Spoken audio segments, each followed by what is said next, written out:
I mean, that's what happens, you know what I'm saying? When you diss black culture and you make a whole living out of it, you know what I'm saying? You end up not listening to Wu-Tang Clan and you don't protect your fucking neck, you know what I'm saying? That's what ends up happening. You know what I'm saying? So maybe hip hop ain't that bad, you know what I mean? And maybe black culture isn't detrimental to American society and all of that, you know what I mean? But we'll get into all of that later, you know what I mean? What's up, y'all? What Shane up? What up? What G, up with it? What up? What up? Mr. Marcus TV, the Eric G Life in the building. This is the bar exam. Before we get into the show, please make sure you like, you share, you comment, and you subscribe to the channel for all of the latest content. If you are artists, please, please, please make sure that you click the link below. You smash that button for Smash's distribution. If you need distribution, that is the team that you need to be linked up with. And if you need to figure out a way to pay for your career, then you click the other link for the profit rocket. Now that we got all of our ads out the way, gentlemen, how are we feeling this week? Are we in mourning? Are we sad? How are we doing? Everybody good? You know what You I say mean? morning? What's up? Yeah, mourning. M O Like U R sad? N Like I N grief? G. Correct, correct. You know, No. there was a Uh, tragedy Nah, that happened no. this week. So, I won't. First of all, nah. I won't say tragedy. I what won't. would you call I it, won't. Marcus? What would you- Uh, I said, what would you call it, Marcus? so it, it was an unfortunate. Well, first of all, let me preference this. We, the public, have not heard anything officially. We only have speculation and allegation at this point. There has not been official word. So I am waiting for the toxicology report to make sure it was not a drug overdose. Right. It wasn't fentanyl in the system, cocaine, any hard drug, anything that comes up on a 9 panel, you know, until we have definitive, you know, paperwork to state what it was. And if they don't run a toxicology report at all, I That's always say suspect. this is a Law and Order Dick Wolf type of show. You know, the ME is at fault for that. So yeah, I will wait to form an official opinion, but it's just right now it's just an accident. I mean, that's the way I'm reading it. You know, if you see somebody, um, with knees on the back of their neck, and how long was it? 7 minutes, something like that. 7 minutes and some change, I think it was. Oh, with George Cut Floyd, I think it off was 9 minutes. his windpipe so that he could not breathe, and killed him, and was found guilty by a jury of his peers, and all that good stuff. And yet still, um, there was doubt of how he died. It was 9 minutes and 29 seconds. 9 minutes and 29 seconds. There you go. So, but there was doubt there, though, because there may or may not have been fentanyl in his system. So, it's only fair that we treat everybody the same, and Yeah, even though the cause of death seems to be clear, you never know. Seemingly. Yeah. but Allegedly, he died of a gunshot wound. We don't know. according to our commander in chief, who ran on a platform, this could be fake news. It's possible. AI is out there. It's a Yeah, big thing. this could be a Putin bot, Ukrainian. This could be we don't know. This could be TikTok taking over. There are a lot of unanswered questions. So We need to know what's going on. Eric, what do you think is going on, man? Like what are your spidey senses telling you? Oh, I'm totally thinking that this whole thing was 100% just an Antifa guy who Mm. just had some possible mental health issues. And Okay. he might have also been a part of the LGBTQ plus community. Also heard Eric, it's that. funny you say that, I also heard actually. that. Yeah, because that's the first narrative that came out. I immediately called bullshit on that. I was like, nah. First of all, in Utah, the whitest place in the country, I believe, like literally, if not like Nebraska or Idaho or somewhere, it's Utah, right? Like statistically. So, the whitest place in the world, one of the most conservative places in the country, overwhelmingly voted for Trump. Turns out his whole family, super right wing, all Trumpers, all gun lovers. If you look at their Facebooks and all of their private pictures and stuff like that, they're private public pictures, mind you, because it's a Mm-hmm. public profile, but they're family pics. Um, if you look at these things, you'll see from the time he was a very small child until the time he was arrested, this guy was very into guns. Um, he was either registered, there's mixed reporting on this, as an independent or a Republican. He definitely, what we know, was not a Democrat or a lefty or any of that.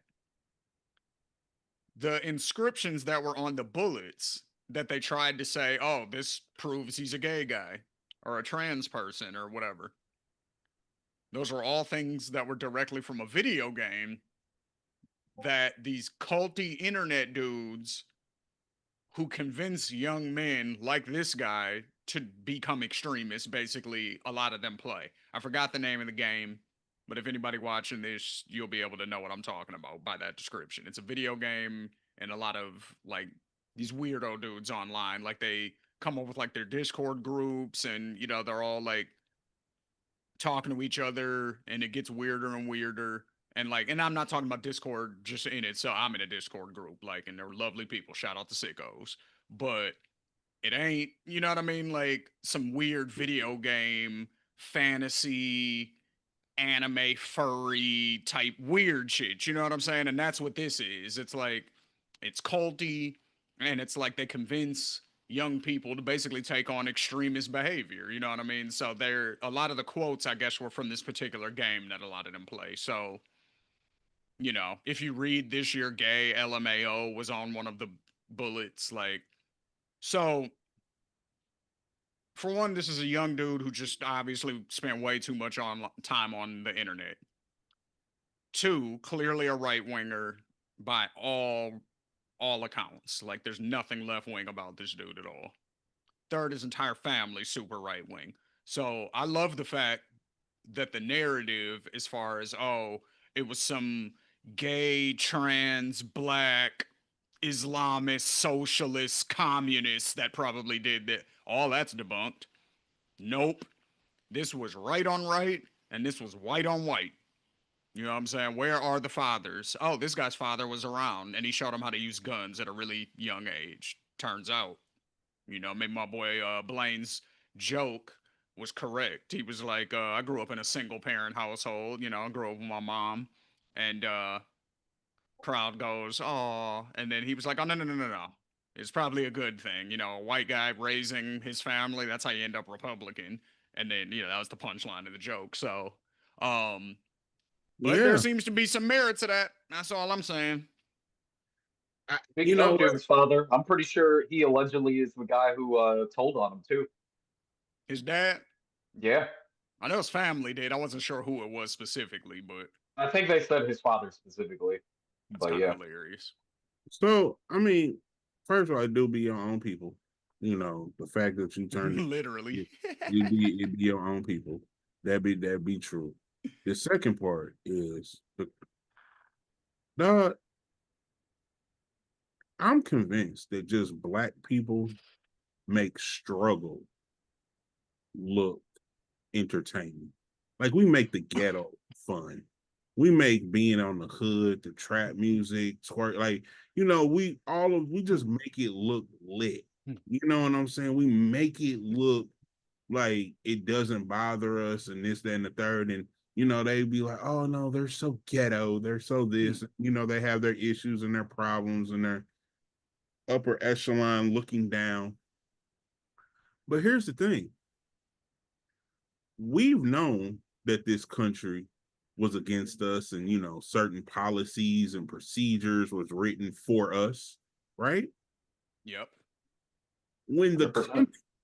as a like, as the coal mine, what did they say? The canary in the coal mine, as a litmus test. Hmm. The country's not safe for evangelical white men. I mean, Like, the country's not safe. The Utah, what you just described, the whitest place on hmm inside of America, inside that, if that's not the safest place for you to have your left views, right?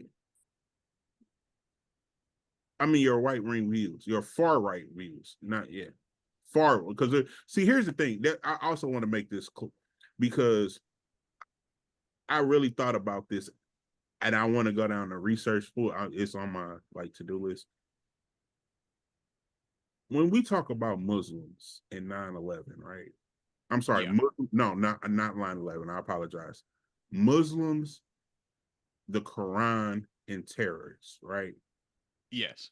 We No one thinks as a whole being Muslim is like a gateway drug into terrorism. Like if you're like like I would I would dispute that. I do think a lot of people do feel like just being Muslim in itself is a gateway to terrorism. I do okay, believe that a lot of people think that. okay, So, well let for shits and giggles, let's say that that's true. hmm Okay, so does the same thing apply to Christianity now? no, Cause No, because it'll never apply that way for Christianity. no, because we're because us and they're them, so it's different. because it's still an extremist interpretation. 100%. Yeah. That's Reasonable what. people understand this. What I'm saying, the reason why I push back against that is because I've had conversations with right wing people Mm-hmm. who have flat out said things to me, which tells me that they don't understand geopolitics on any level. They don't understand, denominations being different, like Christianity. But um, this is a quote. A guy actually said this to me one time. He said, if there was ever a situation where, and this, I swear to God, this is what he said to me. He said, if there was ever a situation where all of the Muslims in the Middle East wanted to attack America, then the Muslims here would join up with them. That was a quote. That's something that was actually said to me. So what that tells me is when I say you don't understand geopolitical relationships, Sunnis and Shias are each other's number one enemy. They're both Muslim groups. Sunni, that's like Catholics and Protestants essentially for Islam. There's Sunni and then there's Shia and then there's everything else that's like smaller than that. Basically the same as Christianity. You're either a Catholic or you're a Protestant. If you're a Protestant, then you might be Baptist or Methodist or whatever the fuck, but Mm-hmm. it's a Yeah. subcategory within. You know what I mean? It's the same thing with Islam, and they're each other's number one enemy. You know what I'm saying? So that's number one. They're going to turn against each other before they link up and start trying to fight us because they're already ideologically opposed to each other. They each feel that the way the other practices Islam is what they call haram, which is basically sin in Christianity. You know what I mean? So there's that. Two, you don't understand assimilation either because it only takes 2 to 3 generations to fully assimilate into whatever culture you're in. Meaning, if I was, if I moved to West Africa, I'm not going to fully assimilate to the culture because I've spent 38 years in America. My Mm-hmm. kids are also probably not going to fully assimilate because it's going to be kind of half and half for them. They're going to grow up in school doing West African shit, and when they're outside, they're gonna be doing West African shit. So they're gonna soak all of that up. But then when they're at home, they're gonna get their American dad and probably his American wife or whatever. You know what I'm saying? So then they're getting that at home. So they're getting sort of a 50-50. They're not gonna fully assimilate, but they're not totally not understanding what's going on either. Their Okay. kids are gonna fully be West African. You know what I'm saying? Culturally, everything. And if you look around, that's you see that here. Look at Mexican grandparents, then look at the parents, and then look at the third generation. The third generation be us. You know what I'm saying? Like it's not that much difference. You know what I mean? But then if you look at the Yeah. grandparents, they probably still speak fluent Spanish. They probably still cook all the authentic shit in the kitchen. And then the parents, they know a little bit of the American shit, but then they still hold on to a little bit of the. You see what I'm saying? So it takes about You're right. three. So under no circumstances would that ever happen where all of the Muslims outside of America would all link up together and try to attack America, and then the ones here decide, you know what, we're not American no more. We're gonna link up with them. Like that, the whole premise is stupid. So, but the fact that he really thinks, and this is an otherwise intelligent guy that I'm talking about, so it's like he thinks about shit, and we've had deep conversations. So the fact that he sincerely thinks that that would happen lets me know like, there's enough ignorant people out there to where, you know what I'm saying? Like, they just don't get it. Like, but and they will not do the comparisons of extremist Christians with extremist Muslims. Extremist Christians are people with mental health issues and one-off crazies. That's Mm. how they are, though. You know what I mean? So, Yeah. speaking of though, so I mean, here's another debate since we're kind of speaking about like the Muslim thing and like obviously we've been at war with the whole Middle East basically, except Saudi Arabia since 2002, 2003, some shit. So when people bring up with the Charlie Kirk thing, he has a family, he has children.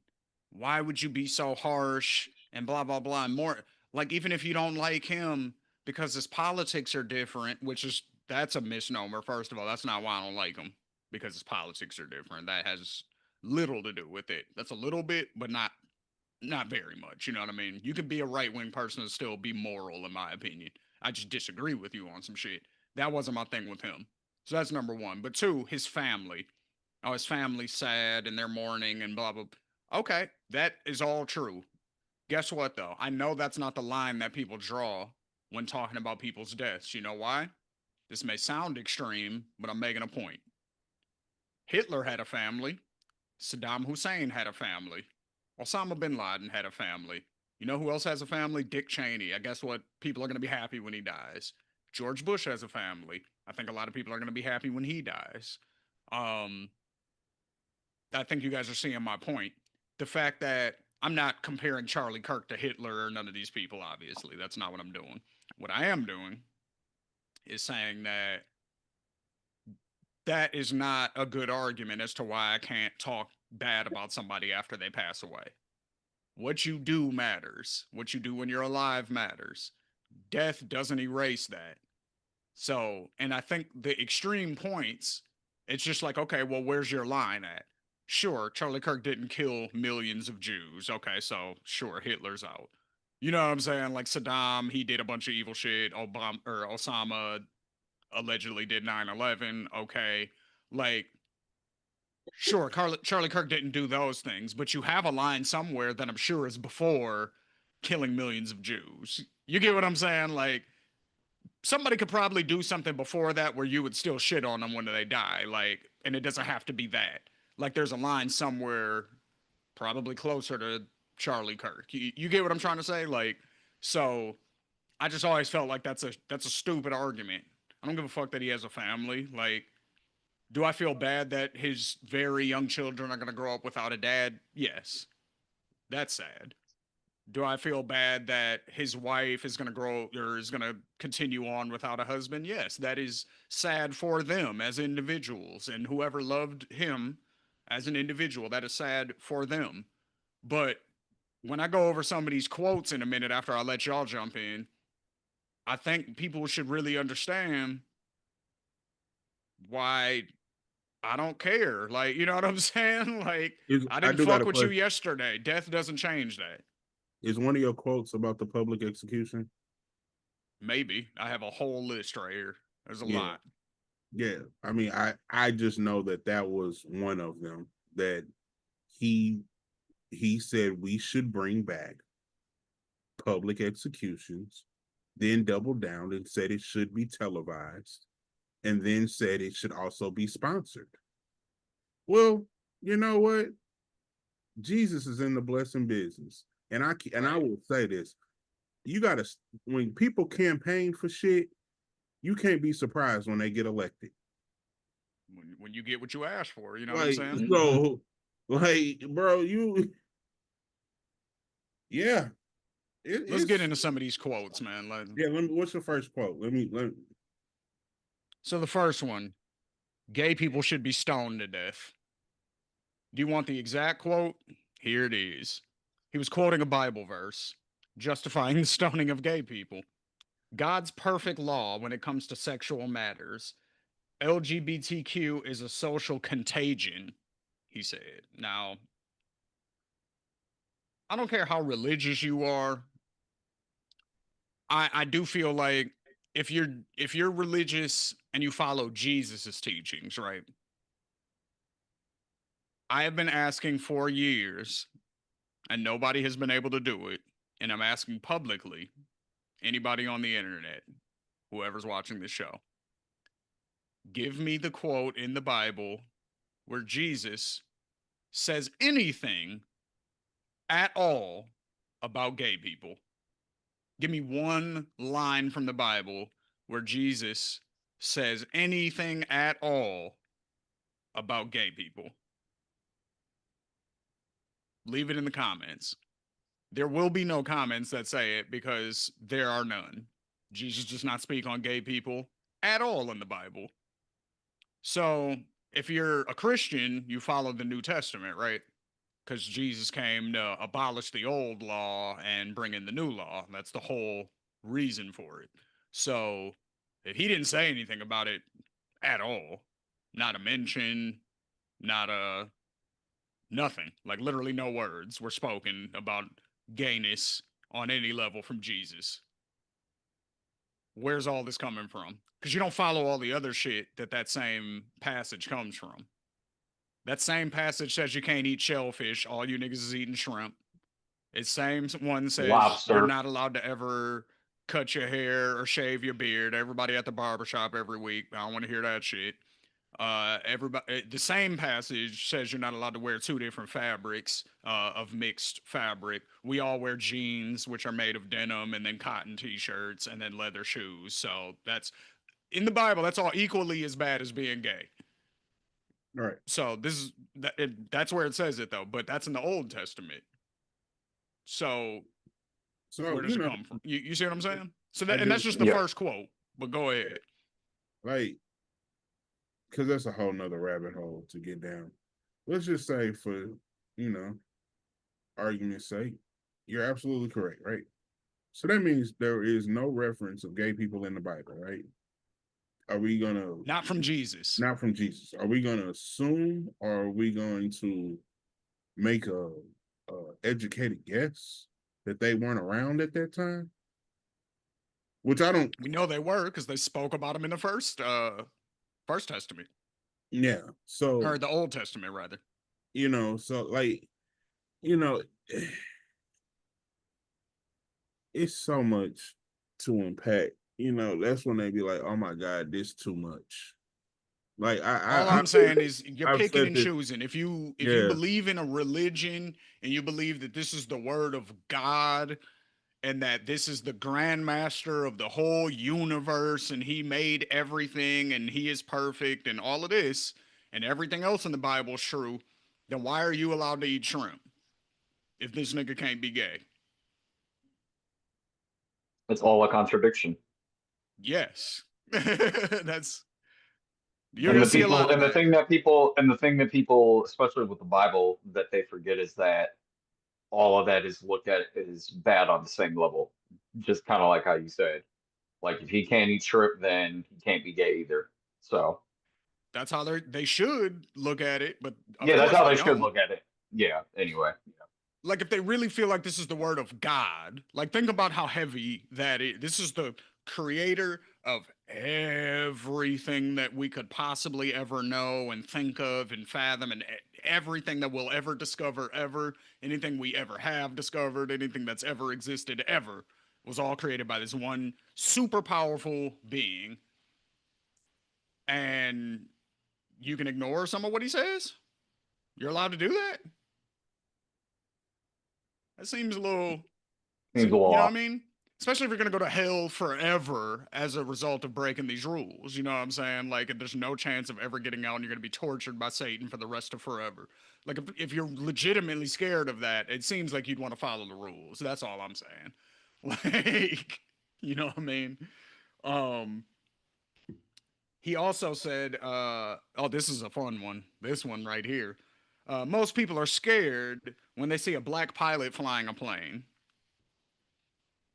So I saw a Facebook post earlier, and it was an all-black crew for, I want to say, Delta, and I almost posted and shared it and said, "Boy, I hope all of them are qualified." Um, I didn't, because I promised myself that I would leave all of my conversation regarding this topic to this show, and I would not post about it. So, the exact quote though was, quote, if I see a black pilot, I'm going to be like, boy, I hope he's qualified. Then he also said, we need armed militias to prevent the diminishing of white demographics. What does that mean? Armed militias, uh, presumably of white men, to prevent the diminishing of white demographics. So, are you going to shoot every mixed baby? Are you going to shoot every black person that's dating a white person? What do you mean by that? How are they going to prevent the diminishing of white demographics via armed militia? Like, what does that mean? Y'all got Sounds any? like Like, what does removal that by mean? force for me. Sounds like That's what it removal by sounds. force to me. Like, I don't know how you can misinterpret that any other way. Yeah, like Really, I'm like looking for one. Marcus, you got anything? Like, it's spelled out plainly in that text in that quote. he said British colonialism is what made the world decent. Mind you, that is literally why white people enslaved everyone everywhere for the most part. Like, that's why Africa's broken up the way it is. Like, that's why like Yeah, so many of the world's problems are caused actually by British colonialism. He says that's what made the world better. So I just want to throw that one out there. The 1964 Civil Rights Act was a huge mistake. Now, I've heard black people make this argument before, but I think black people are speaking from a cultural perspective, not a legal perspective. yeah, Culturally, I would argue that already exists. You can look on a state level because there's not really an American culture, right? But there's state Yeah, cultures, like Texas has a culture, St. Louis, Missouri, the greater yeah, area has its own culture, LA has a culture, the Bay has a culture, New York City has a culture. There's not really an American one. And then within those cultures, it's even more black culture, urban black culture, uh, you know, Asian culture, Chinese culture, Japanese culture, uh, Arab culture, Chaldean culture, Iraq. You know what I'm saying? Like, it yeah. breaks down on all those many levels. So I would argue that already exists. I think Charlie's talking legally, like where we can't use the same water fountains and we can't go to the same banks and we don't have access to the same business opportunities. Like, that's So the angle I think he's taking. he is taking that angle, and I'm gonna say this. I agree with him, right? Legally? Yeah, I'm at not talking least culturally. no. So here's the thing: if you're gonna sit there, if we're gonna sit there and say, because what you were talking about the Civil Rights Act 1964, right? Yes. He So said that was a huge mistake. right. So if we're gonna take the premise of it wasn't a mistake because out of that, right, we got DEI, right? Uh-huh. because we now, what, 18 months ago or a year, like, we see how DEI was rolled back and literally eliminated, right? Like Mm-hmm. gone. And all the people jumped on the bandwagon too. I mean, for the most part, if we can get rid of it and be safe, we're going to get rid of it, which was something that was quote unquote unfathomable. No one thought that that would go through. Like, Right. we're not going to be able to roll back DEI. Like, no, they're not going to do that. Like, everyone had that same consensus. Now, Mm-hmm. seeing how that's true, let's go back to the 1964 civil rights. We should have had the mindset of segregation separate but equal. So then, guess what? Even if DEI still came out of it, and it get rolled back now, we still had our own schools, we still had our own business, we still had our own. It was always separate but equal. So that even if it did get rolled back, or if it was gone, now we still have something to fall back on. Now it's like, oh my God, what? So in just in that micro vacuum, we never said, because right now, I really believe that, like, if we just had, it needs to go back to the way you stay on your side of the tracks, I stay on mine, because the country is divided. But I would say that's more of a cultural thing, though. Like, because here's why I'm trying to separate the two. Because Okay. legally, what I'm saying is, okay, statistically, because this is a point that he likes to bring, or that he used to like to bring up when he could talk. Okay. What he used to say was he would he would say that, like, he would bring up statistics, right? And bring up like how when there was more marriage, in the black household, that there was more like wealth in the black community essentially, and all of these things, right? It's like, okay, what you're not necessarily taking into account, one, shit was a lot cheaper back then and a lot more affordable. You could have a one income household and raise an entire family off of it back then. You can't really do that nowadays. And you haven't really been able to do that realistically since like the 90s. It's been 30 years since you could realistically do that. We've been in a two parent household or two income household situation for the last 30 years. So that's number one. The shit you're saying only applies to the 40s and 50s and shit like that. You know what I mean? Where the dad could go out, you know what I'm saying, work at a Sears and sell stoves for a living and be able to have a car, a house, and send his kids to school. You know what I'm saying? So it's a totally different thing. Number one. Number two, if you start at a place where, because I have these stats too, like if you start at a place like black people and white people who start at an even place in life typically have similar results. You know what I'm saying? Like when you adjust for the crime area that people live in, when you adjust for education, and when you adjust for income, there's a 1-to-1 ratio of crime for black people and white people. Like here, let me pull it up actually. So if you just look at the raw numbers, this sounds crazy, right? Okay. There are 6.7 black people that are murdered for every one white person in America. Sounds nuts, right? Because we're way less of the population. So it's like, how are there that many more? Okay, well, after adjusting for household income, so comparing people in the same poverty category, it's a 1-to-1 exchange. For every one black person that's murdered, there's one white person that's murdered. When you adjust for income, so that means when you go to the trailer parks, you know what I'm saying? There may not be a lot of news about it, but there's just as much murder and shit like that happening in poor white neighborhoods and in trailer parks and places like that as there is in the projects. It's just not being rapped about and glorified in other forms of entertainment. So you don't hear about it as much. But according to these stats, it's an even exchange. And then after controlling for both income and education, the ratio typically falls substantially from the raw value. So that means it's actually less black people that are victims of crime or perpetrators of crime than white people when you adjust for both income and education. So when you look at those factors, what you're looking at more is a struggle of poverty rather than a struggle of race, right?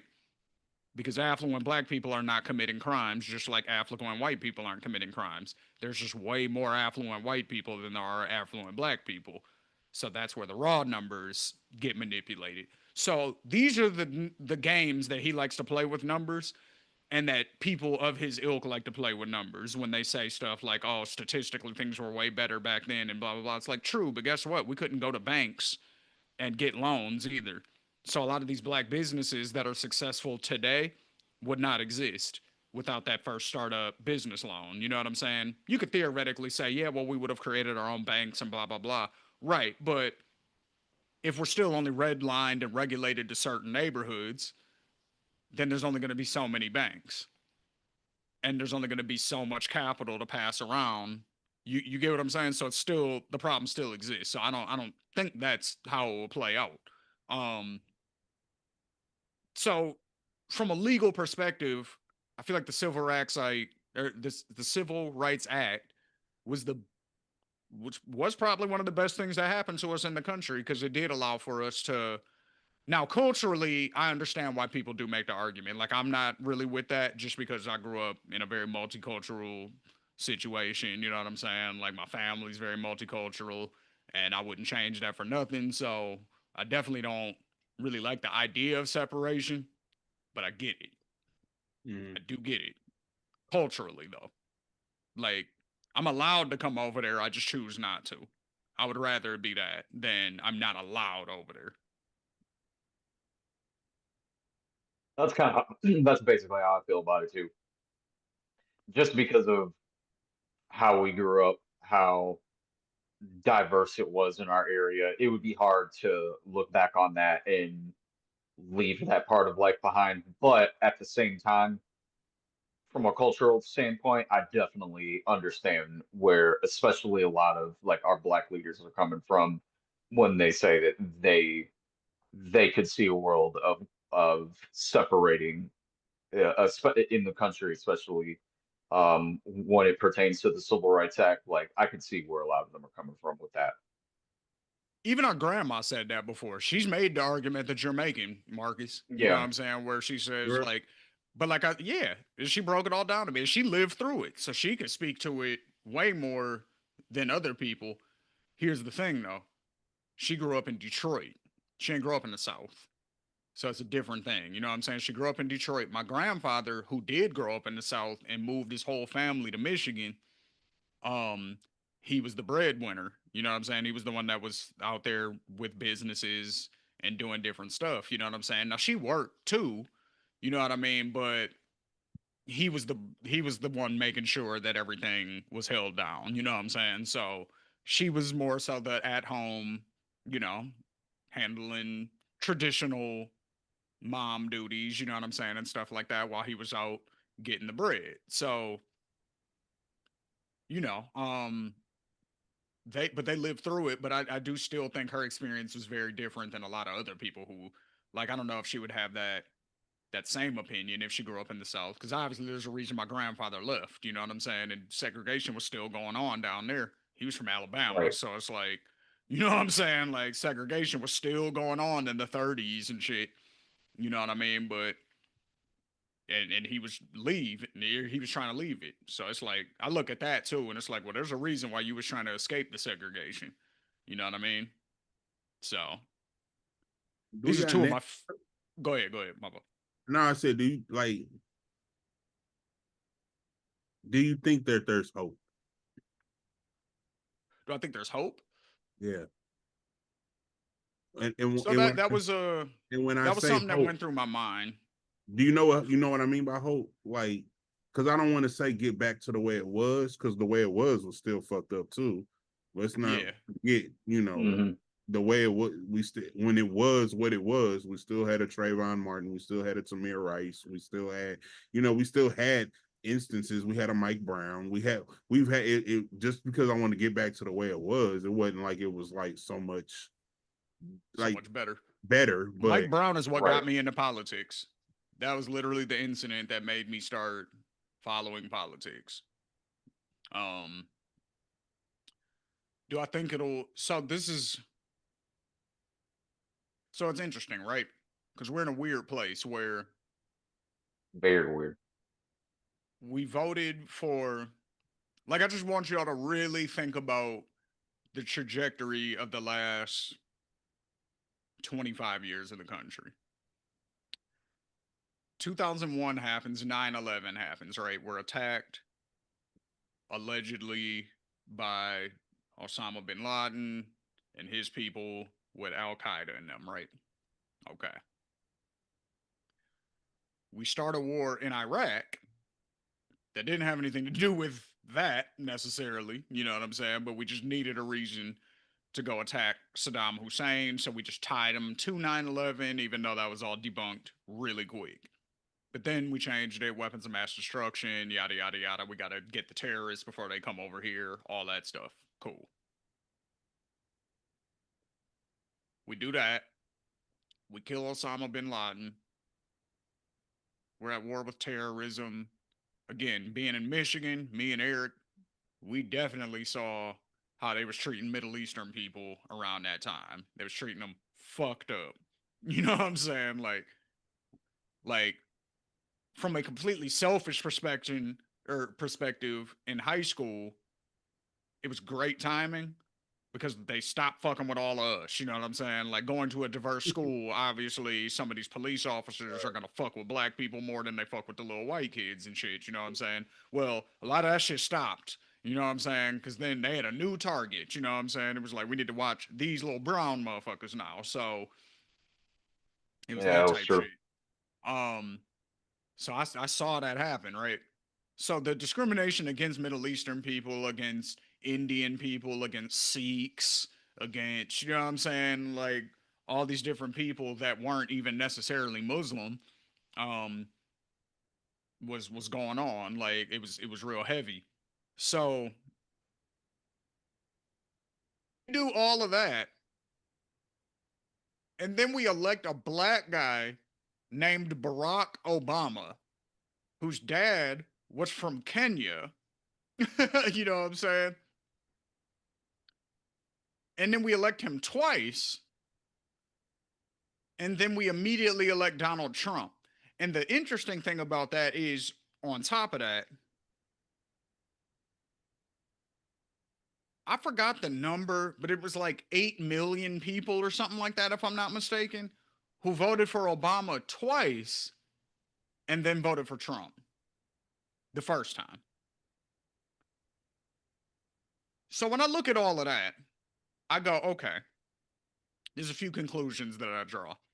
One, the country isn't as racist as we probably thought it was because we were willing to elect a black guy with a very Muslim sounding name twice right after we started a war on terror against all the Middle East. You know what I'm saying? So that right there is super interesting in itself. But then we elect Trump right after, who is the exact opposite of everything Obama is. And then 8 million of the people, if I got the number right, 8 million people who voted for Obama twice turn around and voted for Trump. So it's like, okay, those people, that doesn't seem to be a racial thing at that point. And then I'm sure for some of those who maybe were maybe more racially motivated or got radicalized along the way or something, it's almost like, were you just willing to put aside your racism for other things? You know what I mean? That you thought he was doing well? Or, you know what I mean? Like that, because that presents other questions then at that point. And then I also think, like, okay, well, how many people voted for Trump that maybe don't view themselves as racist, but are like, I like some of the other things he's talking about, so I'm just going to ignore the racist part. Like, it just, there's a lot of questions it brings up. So, to try to answer your question, like, do we get back to quote unquote our version of normal? I think yes, at some point, because not everyone is Donald Trump. He is incredibly unique in his cult like figure type of thing that he's got going with MAGA. Like, nobody liked George Bush on that level. You know what I'm saying? You didn't see people with Bush t-shirts and Bush hats and like that wasn't a thing. Um people don't fuck with JD Vance like that. So if Trump dies while he's in office, it's not like JD's going to be able to do a lot of the same shit that Trump's able to get away with because he doesn't have the same following and like people don't fuck with him like that. So I think at some point when Trump goes away, it does return to some semblance of normalcy because other people feel shame. Like if you call someone else a racist, they can't just deflect it and say some wild shit and make another news cycle out of it. It actually bothers them and affects them, and they'll, you know what I'm saying? So it's like I think the more people don't like being viewed a certain way, that is what changes the conversation about it. But Trump is so unique because he doesn't have shame. So when you don't have shame, anybody can say anything about you and it doesn't matter. Like, you know what I'm saying? You're a rapist. Not really, but actually, I'll bring some victims of my opponent's husband who they say he's a rapist, so let's just deflect the combo. I'm not even really going to discuss that, actually. Like, and now we're talking about Bill Clinton again. You know what I mean? Like, that's, but he's unique in that ability. Like, other politicians, they're too polished, so they don't know how to just, nope, swat that shit away. Like, they don't know how to do that. Like, so I think once he goes away, then we do see a somewhat normal kind of cultural shift happen where it's like, okay, no, it's actually bad to be a Nazi. It is bad to be racist. It's bad to say things like, quote, I think empathy is a made up new age term that does a lot of damage. Like, you know, it'll be bad to say things like that again. You know what I mean? That's another Charlie Kirk quote. That's actually one of my favorite Charlie Kirk quotes, actually, because everyone wants us to have so much empathy for him right now. But according to him, he wouldn't want us to because it's a quote made up new age term that does a lot of damage, actually. So having empathy for his family's bad right now. Everybody. Just so you know what I mean? That sounds like something that Sneeko dude would say. You know, I imagine Sneeko and Charlie Kirk are probably were probably good friends or probably were fond of one another. Charlie Kirk doesn't have any friends now, but you know. Yeah. You know, I really can't take credit for this next line because I saw, you know, I've been down the rabbit hole on the internet. Mm-hmm. Charlie Kirk was the, you know, was the white Nipsey Hussle. Give it to me. Like, I'm he. I didn't realize how many white people just immortalized him. Like, and it Oh was yeah. like it's he's the white version of Nipsey Hussle, and you know how we feel about Nip. That We go, do love Nip. you Here's the know, thing about Nip though. Yep. I don't know if Nip ever said that Zoran Mabdani winning in New York is a travesty because Muslims did 9/11. no. I So don't know if he ever said Nah. anything like that. no, he Charlie didn't Kirk say did though. anything. Yeah, He said that. Charlie definitely said some crazy shit. He Nip said said that. real shit. Right. Yeah. Right. He didn't say um he didn't say that George Floyd had it coming. You know, he didn't say that. Nip didn't say that. Charlie did Never. though. Charlie definitely did say that. He also probably, I imagine, Nip never said that Martin Luther King Jr. was an awful person. I imagine he didn't say that. You think That's he said just that, when Eric? You think Nip ever when said that about that's just one of MLK? those things. That's just one of those things where you just saying shit just to say it. What about this, Marcus? Do Okay. you think how about this? Because I saw some Tupac comparisons too. You know what I mean? So, do you think Tupac ever said that multiple black politicians quote stole white people's spots? No. No, yeah, I don't. Probably not. Probably not. Do you think, Eric? Speaking of political violence being horrible and nobody should ever celebrate it on the other side, right? Do you think that I don't know any Democrats, any of them, would call for the guy who assaulted Nancy Pelosi's husband with a hammer, mind you? I want you to visualize that. Like, really think about that shit. Somebody swinging a fucking hammer at you, like a hammer, like swinging that shit at you, assaulting you with it, connecting, hitting you with a actual hammer. I just want you to imagine how that would feel. And then Democrats calling for that guy to be bailed out of jail. Do you think that ever happened? Nah, I don't. Nah, Probably not. nah. Probably Charlie not. Kirk on his podcast said that he wanted to bail the guy who beat up Nancy Pelosi's husband with a hammer. He wanted to bail him out of jail. I believe he actually called him a hero as well, if I'm not mistaken. Um, let's see. Other fun Charlie. No one should be allowed to retire. That's a fun one. He's just a good person. The great replacement theory is reality. For those of you who don't know what that is the theory that white people are being slowly what's what's the word? Um what's the word when an entire species is like extinct, I guess. They're being Extinct. Yeah. like phased out of here, basically and replaced by every other race on the planet. And pretty soon America will be white people will be the minority here, and that's bad. And so my question is, why is that bad? They would argue it's for cultural reasons. They will say, well, we have an American culture and it's going to be different if a bunch of, Hispanics and Africans and etc. move in. It's gonna make the culture a lot different. To which I would just go back to my earlier point about there's not an American culture now. There's individual cultures at individual places. Um, Not a cohesive American one. There's too big. It's too many people here. There's 340 million of us or some shit. It's too many people. Like, you're never gonna have one culture with that many people, and we're too spread out. And like Hawaii exists, that shit's way in. It's over closer to Samoa and other like, you know what I mean? Like, how are they gonna be part of our culture? You know what I mean? This is stupid. So, um, so I there's just want. that. I just Go love ahead. whenever people. I just love when people have that type of ideology. I just want to go to their kitchen pantry, just see what's in their kitchen pantry, because I Speed, yeah, guarantee because you're the you, foodie of the show. So like, that half of the stuff that you like, as bland as a lot of those flavors may or may not be for some of them,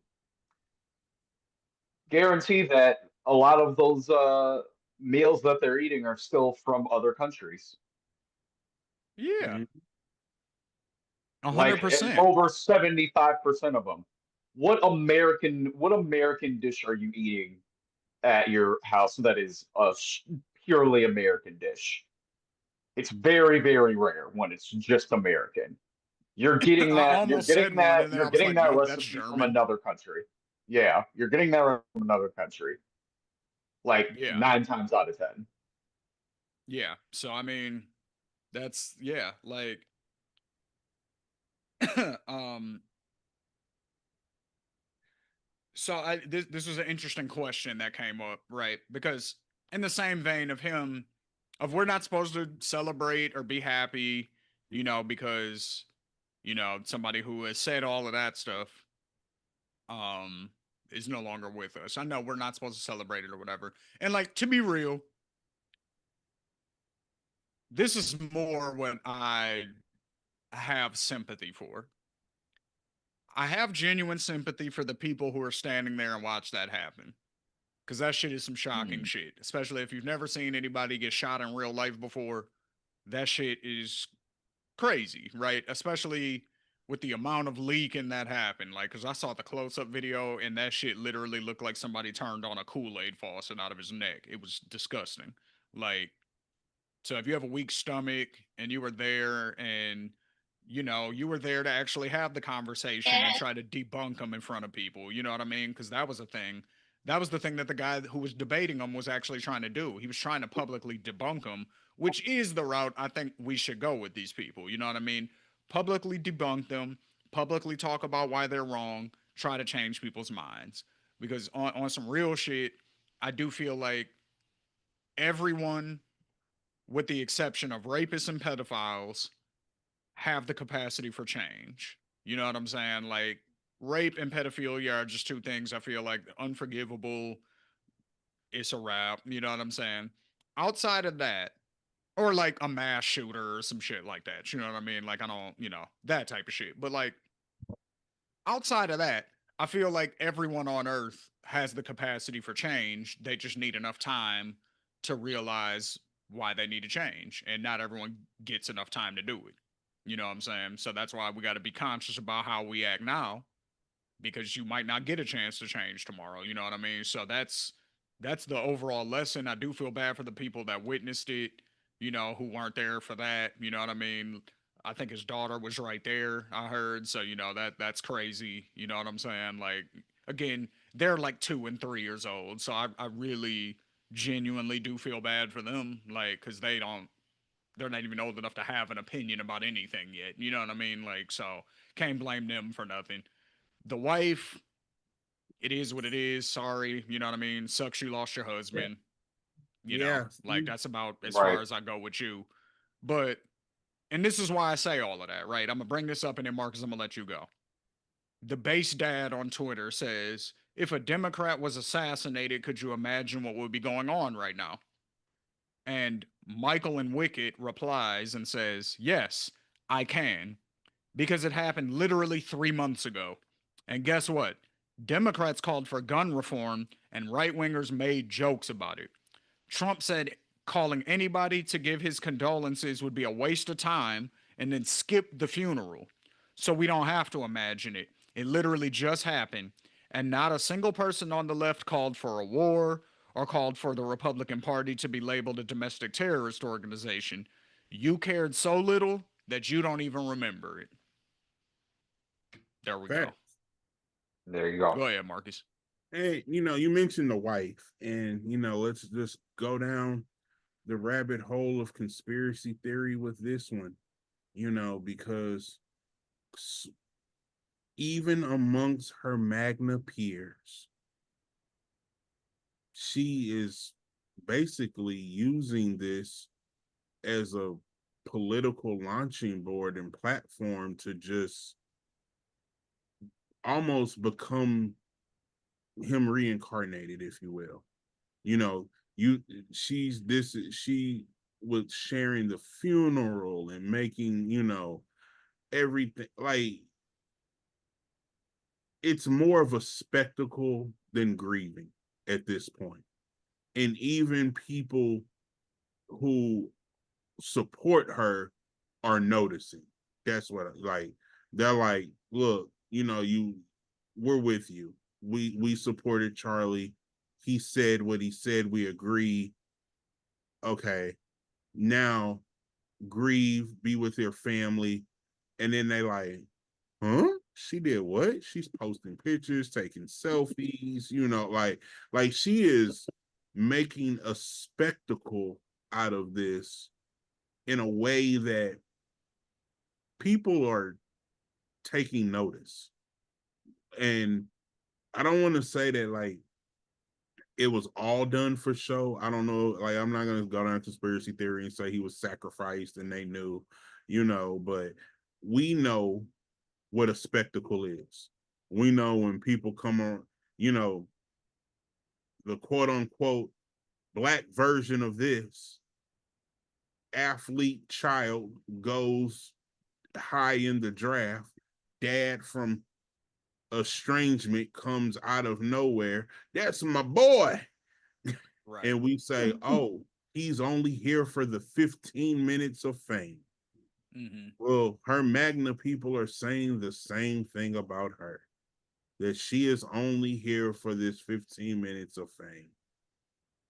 Well, And yeah, because I mean, she wasn't like a figure before.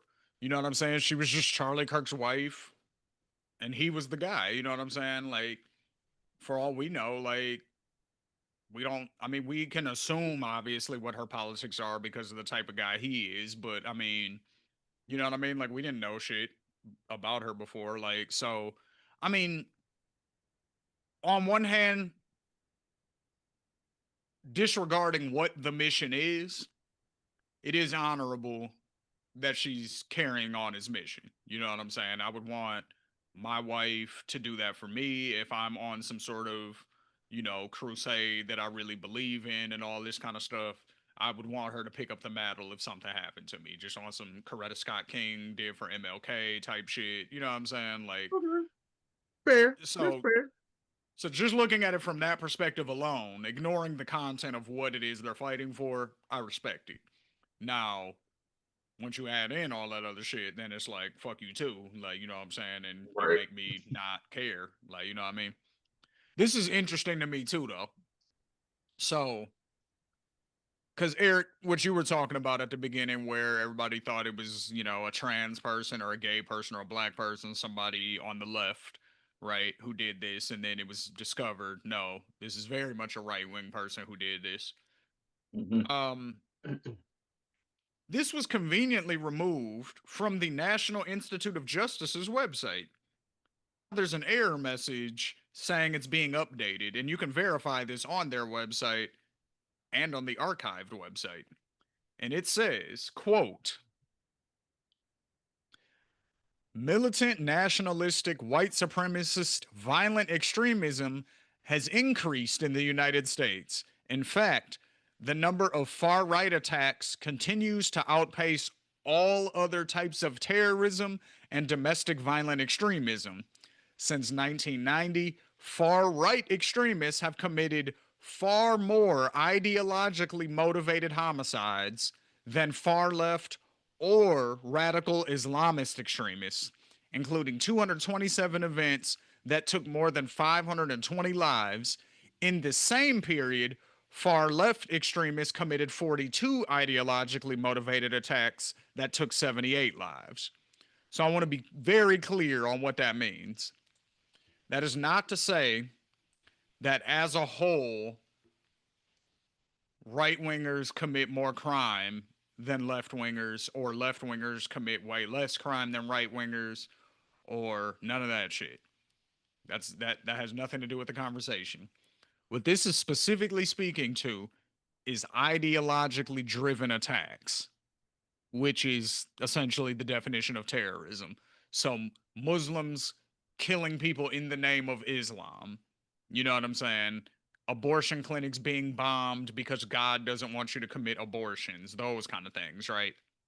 And I'm going to repeat this one more time. The number of far right attacks continues to outpace all other types of terrorism and domestic violent extremism. Since 1990, far right extremists have committed far more ideologically motivated homicides than far left or radical Islamic extremists. All right. So that means all your Muslim terrorist shit, they're not really. When's the last time you heard of some Muslims bombing something in America or doing anything violent in America? Texas, when they did the Draw Allah contest or whatever, around that time when like the newspaper, the magazine article was going to come out with a picture of Allah and some Muslims ran up tripping. Like, how long ago was that now? You know what I'm saying? You got I to don't go even back some remember. years. You know what I'm saying?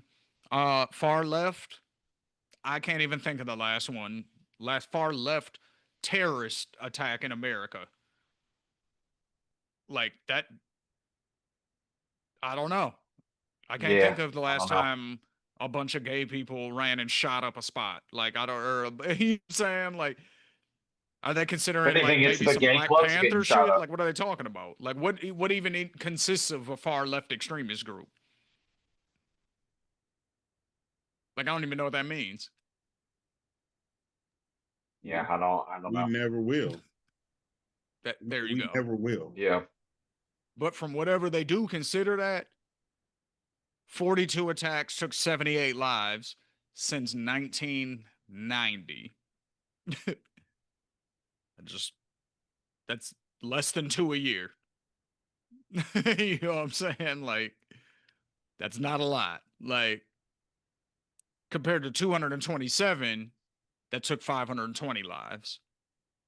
That's a lot. Yeah. With So direct reasons and causes. So I mean, it's convenient that that passage was taken off of the website right after we find out that this guy's a far right extremist. Interesting.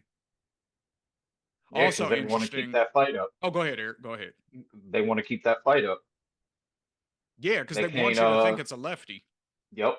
They got to keep that fight up against the left, and it'll be like that. It.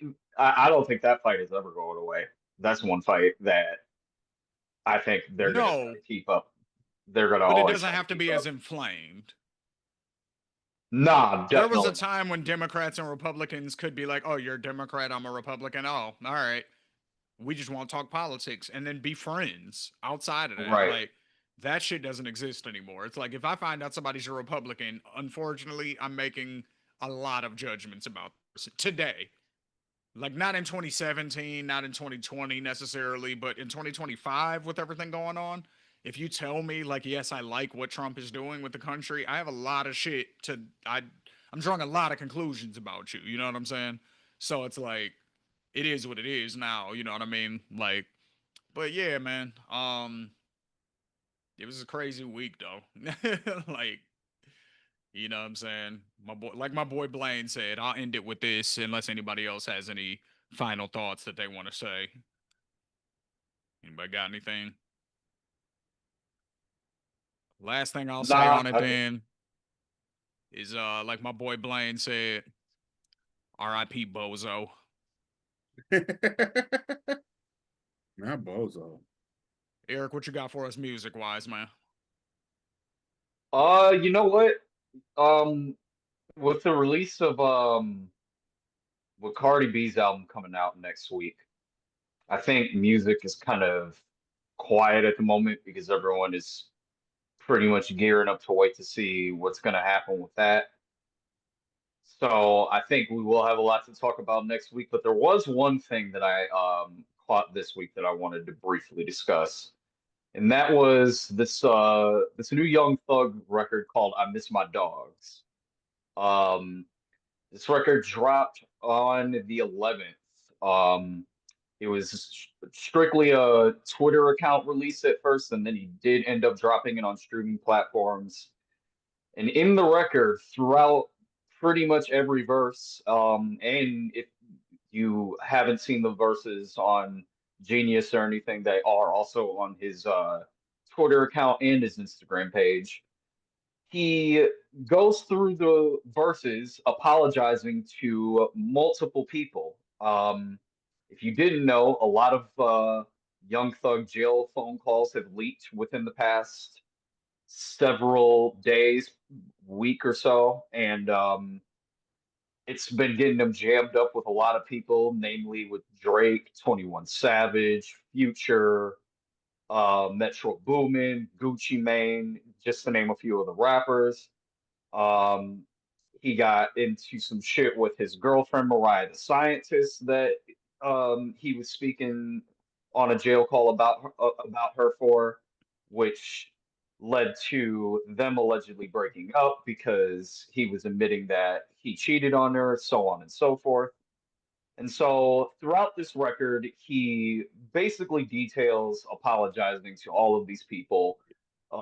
It accompanies with a music video where throughout the video you can see different moments of depictions of him with these people in the past. And afterwards, on the at the end of the video, he re-announces his new album, UI Scooty, which is dropping on September 19th. So with this record, it's definitely a better Young Thug song than the last record that he put out, just by virtue of him putting a lot more effort into it. But I'm kind of now at the point where I'm wondering, because of all of the news that we have heard, because of different people coming to their own conclusions on whether Young Thug actually did some telling, was he actually snitching, did he not? His relationships with a lot of these people that I just mentioned are seemingly fractured at the moment. A lot of people are now wondering where Young Thug stands. Where does Atlanta kind of stand in the whole big scheme of the picture? Because it just seems like Atlanta is very fractured right now. Marcus, I kind of want to get your take on it first, just because you're a little closer to home to it than we are. So, what is your take on it first, and what do you think we're gonna see from this Young Thug album rollout? I think so. Hold on. What it are you asking me what I think is gonna do, or what do we think, or what I think the album is gonna be? Uh, really both. Okay. I think this is gonna be a lackluster attempt to get back something that he thinks he had. And and the reason I say this is that it is in a weird way. Y'all needed Drake just as much as Drake needed you. And it's kind of like a almost two or three fold, down the road, but you realize that, you didn't have this base that you thought you did. And now with all of these street allegations against you that you ratted, but you didn't rat this way, or you did it like, and it goes back to what we were saying about Gunner. Making hot music matters, because even Shane was like, damn, I don't want to like this nigga, but this shit is fire, right? Mm-hmm. I don't think we get that same statement from a Thug album on a track. I think it's a little different with Thug though. Let me rephrase. I don't think we get that from the project entirety. I think we will get a fire song, possibly maybe, but we won't get the whole album being like, oh my God, this is fire. I can't turn it off. He didn't really tell. Like, I don't think he's gonna get defense points for people, get him barbershop people defending him based on this project that he's gonna put out. One, I also, and then that's one. Two, I don't think it's gonna be what's the word? I don't think it's going to be culturally relevant to his other projects. I think it's more emotion based. So he's rolling out a mixtape as an album. I think he wants to address some things. I think he has some things he has to say. I think he wants to, get his lick back on a couple of situations or say X, Y, and Z. But I don't think we're gonna get, no pun intended, quality music, from this, where it's like, oh yeah, this is the Thug we've been waiting for. And I just don't think that it's gonna happen. Uh, I, You're thinking that's mostly music though? what Like you that's mean? your reason? Like you think he came out essentially with some hot enough shit? Like if he did what Gunna did and he just came out with some slaps, that he'd be straight? Is that essentially what your argument is? Yeah, it's just like happens in team sports. Winning. I disagree with Thug specifically. So uh, I think Gunna could do that because Gunna wasn't necessarily he has Gunna street wasn't really a street nigga for real. right. Like Gunna had street ties. He's from where he's from, certain affiliations and things like that. But he's not a shooter. Nobody looked at Gunna like that. Nobody looked at Gunna like his name is Gunna, but that's the only thing gun related that niggas really associated with him. You know what I'm saying? Niggas associated him with being fly, being at the club, popping bottles, having bitches. You know what I'm saying? Like that was what they associated him with. So the fact that he wasn't this uber slime street nigga and all of this shit, like that wasn't what he was pushing on the forefront. So it's a little easier to forgive him for breaking the code, because it's like, how down from with the code were you really anyway? Like, you know what I'm saying? Whereas Thug, that's his whole thing. You know what I'm saying? Especially in recent times, he's really been on the fuck all these rats and I'm gonna be calling out rats by name in my music and doing all of this. You know what I'm saying? It's almost like inevitably when Whack 100 gets finally like ironclad, there's no denying it whatsoever. You told, you're cooperating, you're doing this. Like niggas Mhm. are going to be so happy, and niggas are going to be like so unwilling to look past it because that's his thing. You know what I'm saying? His whole thing is calling out rats and oh, you told here and here's your paperwork where you ratted on this nigga and blah blah blah. That's been his thing for years. So the Oh day it man, comes they are up, gonna celebrate like no other. yeah. Like they've been trying to crack it for years, but there's like enough plausible deniability to where you still can't all the way confirm it. But like let the day happen where it's 100% justifiable proof. No, this nigga Whack 100 is a certified informant. He helped, you know what I'm saying? What just wait. And that's what the thug thing is. You know what I'm saying? There's certain people that just can't get away with it. You know what I mean? So Like you feel as certain if people. the music can be absolute slap banger, and he still just cannot escape it. I think he'll escape it. He can escape it on a mainstream level, but it won't be like how niggas forgave Gunna. Like the streets and the mainstream forgave Gunna. Like he got his entire fan base back. It seems like niggas just are like, whatever. Yeah. Even rappers like 21 Savage was on one of them leaked phone calls. Like, yeah, he fucked up, but I don't think he meant to like he was even trying to give him a pass. You know what I'm saying? Like Right. so And when if I you look see at it some of like Gunna's, that, if you see some of Gunna's albums, like he got features on them again.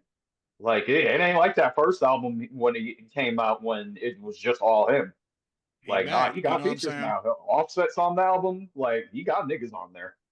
You see what I'm saying? So I think it's a little different with Thug, where it's like the mainstream might accept him back, but I don't know if the streets ever accept him back because you was the main nigga popping all of the shit about not snitching and rats gotta die and your slime and all of this. Like that's been your thing. You can't tell. You know what I'm saying? Like other niggas can tell. You can't. So it's like I think that really is gonna be a big hindrance in overall how big he could be. You know what I'm saying? I think he'll have success, but it'll never be like how it could have been and how it was at certain points.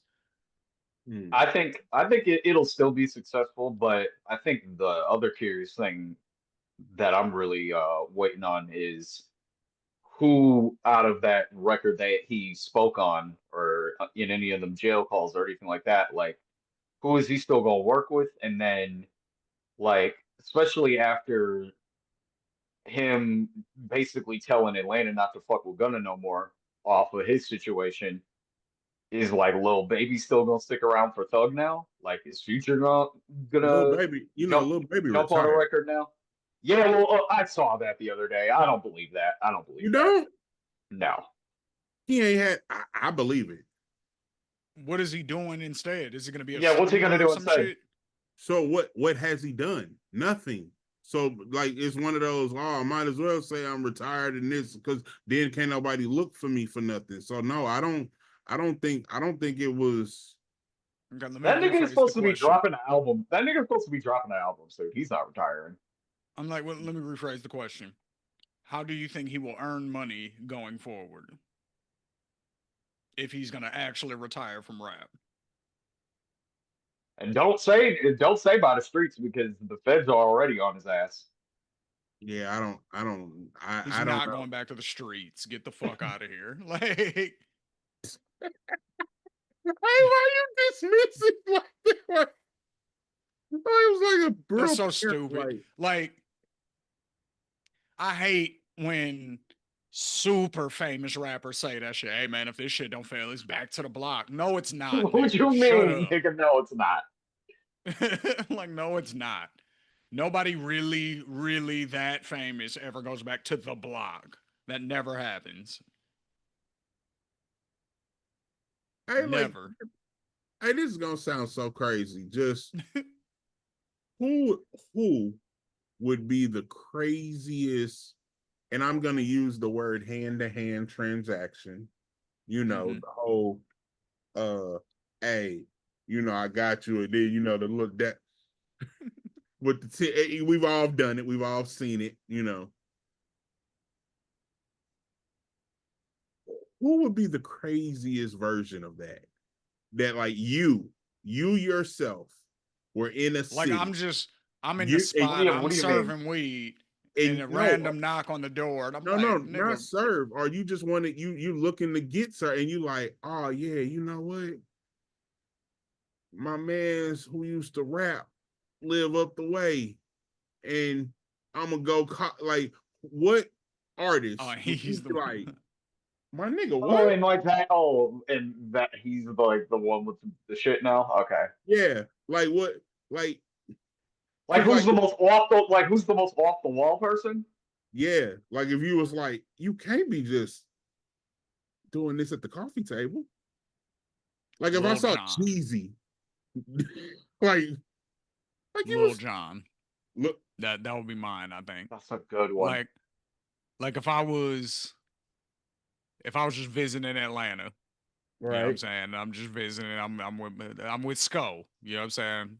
Okay. Sco's like, yo, let me take you around the way. Let me show you these spots. You know what I'm saying? All the spots I be rapping about, blah, blah, blah. I'm like, yeah, let's go up the way. Let's go get a pack from my mans. And I Okay. knock on the door. If Lil John opened the door, I would be so sad. Like, nigga, you make crunk music, bro. What happened? Or he'd be Like, like, you want a dime? And he was like, yeah.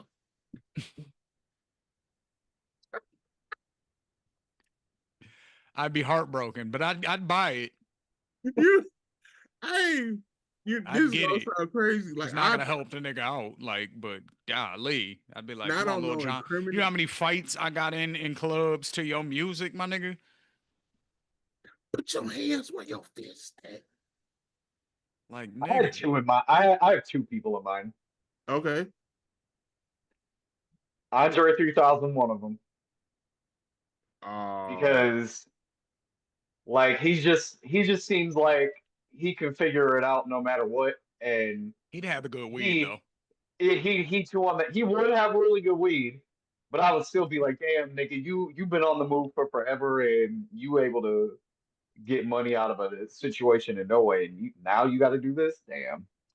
But he's That one of nigga would them. play the flute at you, and right. then smoke will come out the flute, and then just go Yeah. right into your nose, like the cartoon pie smell be going.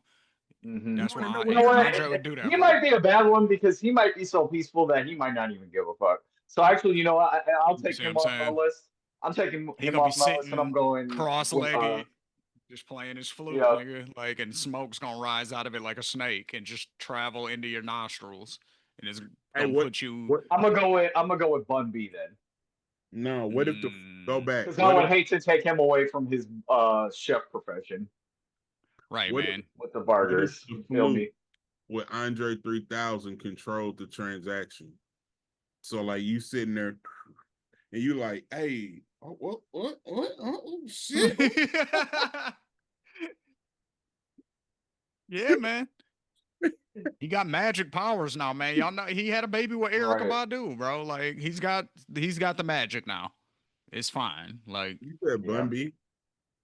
Yeah, yeah, Bun B. Bumby, that's a good one. It's like, bro, you're a college professor now, man. You can't be selling me weed.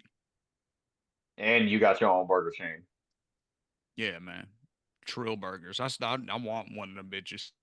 Me too, man. Them bitches are I'm gonna so get one Hey, good. one day. That shit is going so to happen. so this wouldn't it's two people that I got. And they kind of the Hmm. same person essentially because they it's a spectrum. But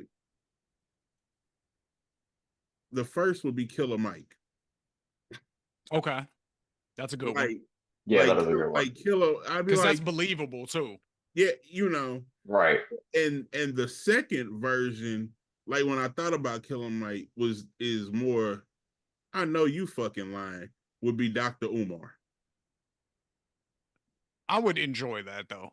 Like that one would make me happy. If I walked in and realized Dr. Umar was the nigga at the spot, I'm staying. For real? Nigga, hell yeah.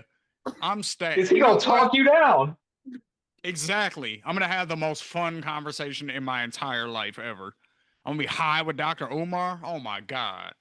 That is Mm. oh my I hope he let me film. That would be amazing. All you would have to do is make sure that nigga's not busy for another like 2 hours. Dog. Go, That would hey be yo, incredible. shut down the spot. Shut down the spot for like 2 hours. We come through with a Getting him candy. high and tell you what really happened with the school, nigga. Oh, I'm on board. Yeah, we doing that. I want to do Yeah. that anyway. Like, just we, all you know, right. we. So here, I got a question. Me and Eric just found this YouTube series recently. Okay. So I want all of y'all to tell me a rapper who you don't care how much they lie and how much you know they lie. You just ignore it anyway because they're good. And you like, I don't give a fuck. I'm gonna look past all that shit. Mm, Mm. I, I got a messy answer on that. Who's your I got a real messy answer on that who? because I I was a Yo Gotti stan, Okay. and Oh. but hold on, I was a Yo Gotti stan before I got on the Dolph, and then I was like, well, while they was alive and beefing, I was like, well, shit, it's kind of neck and neck, like three, they just one from this side, one from that side, I'm like, ugh. But then when the situation kind of happened, I was like, oh fuck, like God, he done, like it's just, and yeah, that's a, mm, yeah, that's a messy answer. All I right. got I'm gonna one. let you think about it Yeah. because yeah, me and Eric got some answers. Because mine's gonna be more fun. So, but Okay. go Yeah. ahead, Eric. Yeah. I need somebody less. Yeah, don't go that route. I already know where you're thinking. Eric, go ahead. I Who's got yours? one, and it's I might be a little controversial too. Freddie Gibbs. Oh, Mmm. I do love Freddie. I love Freddie Gibbs, man. But there's been that's a couple scary. of Yeah. beefs. It's been a couple of beefs that have happened in the past like 3 to 4 years, where like with Currency, with Benny the Butcher, where he has just come out and said a couple of things that the other person has come out and said, no, this is actually what happened, and then it turned out that that thing was actually true. So I just have caught him a few times in a few lies on a few of these beefs, and he's okay because he can skate through most of them, but a few times he's gotten caught up. Like I don't remember what it was specifically with Benny the Butcher, but I think it had something to do with him and like some chick he was sleeping with or something like that. But Yeah. I, yeah, but yeah, Freddie has gotten caught up a few times though. I got one. All right. So you remember on the Chief Keef intro when the dude was like, I don't know why they keep talking about Lil, like he ain't got haters with Lil Reese in him. Like he don't be doing all like you remember that Yep, everybody yep. remembers that. That's how I would be with Pooh Shiesty. Okay. Mm. I would be caught on that same like having a phone conversation talking about Pooh Shiesty. Like, yeah, it didn't matter. The music is what it is. I'm a Pooh Shiesty fan. So Shiesty would get that from me. Would get that All right. same type of energy. I have one more, but Shane, if Go you want ahead, to go Eric. into that. Oh, okay. Go ahead. This is not a person. This is a good one. This is not a person of today's ilk, but back in the late 2000s, if I don't care how much shit we found out about him, his music was so good to me back then that it did not matter how much goofy shit we found out. And that nigga is Plies. So I'm Yeah. I'm gonna take your I know exactly what you're saying with Plies. I'm gonna say I'm gonna say Plies is version 1.0, right? Okay. Mhm. I feel that way currently. The 2.0 version of Plies is Kevin Gates. Okay. Like I feel like everything that you're saying is right, and I understand what Plies, and I equally feel like all of that could be said about Gates, which is the newer Uh-huh. version of Plies. Like, Yeah. like Yeah, any nigga that says that he put his hands over a car battery and restarted that bitch, hey, bruh, Bruh. speak nothing you're of the this. goat. You're the goat Speak liar. nothing of this. So like I and not for He's music wise, amazing.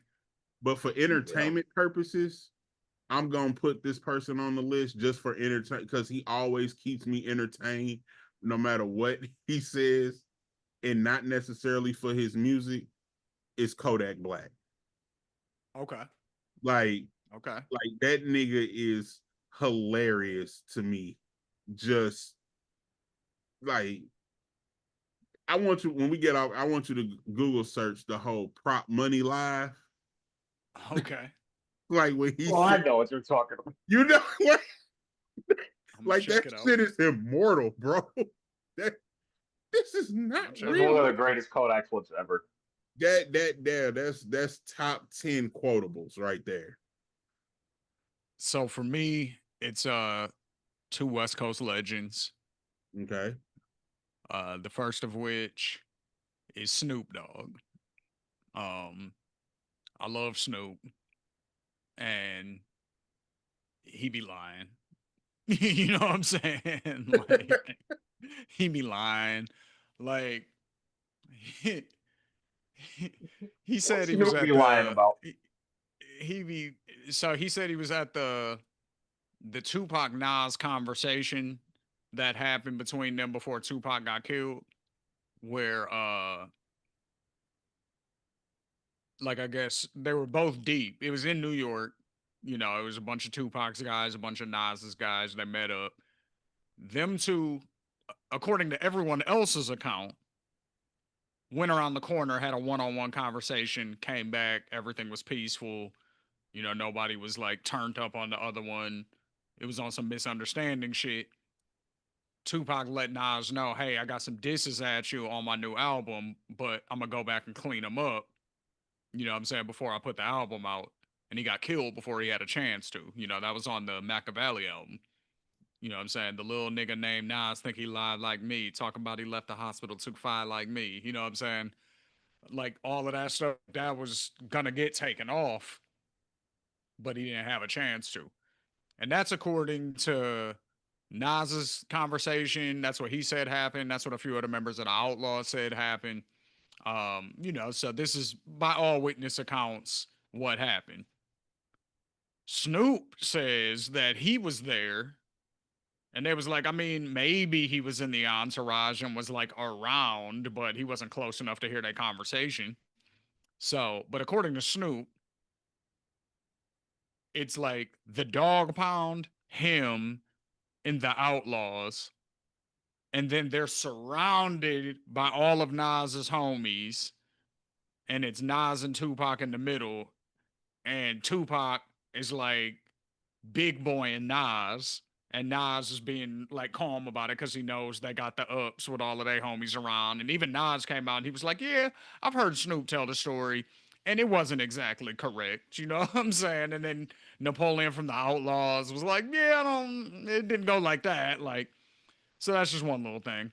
Um, and then just other things about how about Biggie and shit like that, and like the whole East Coast West Coast beef. Like Snoop had diss records. Biggie, I just recently heard one for the first time, where it's like you were quite obviously talking about Biggie in this record. There's no way you weren't. He didn't say his name, but everything he said was clearly a shot at Biggie. Hmm. So there was that. He was dancing on stage at the House of Blues when Tupac was performing Hit 'Em Up. This is on video. But yet, according to Snoop, he always hated the song because he was friends with Biggie and he thought it would cause more division and he told Pac not to release it.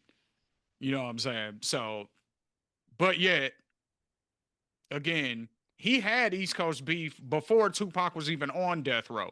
That Source Award shit, where he was like, "Oh, East Coast ain't got no love for Snoop Dogg and death row."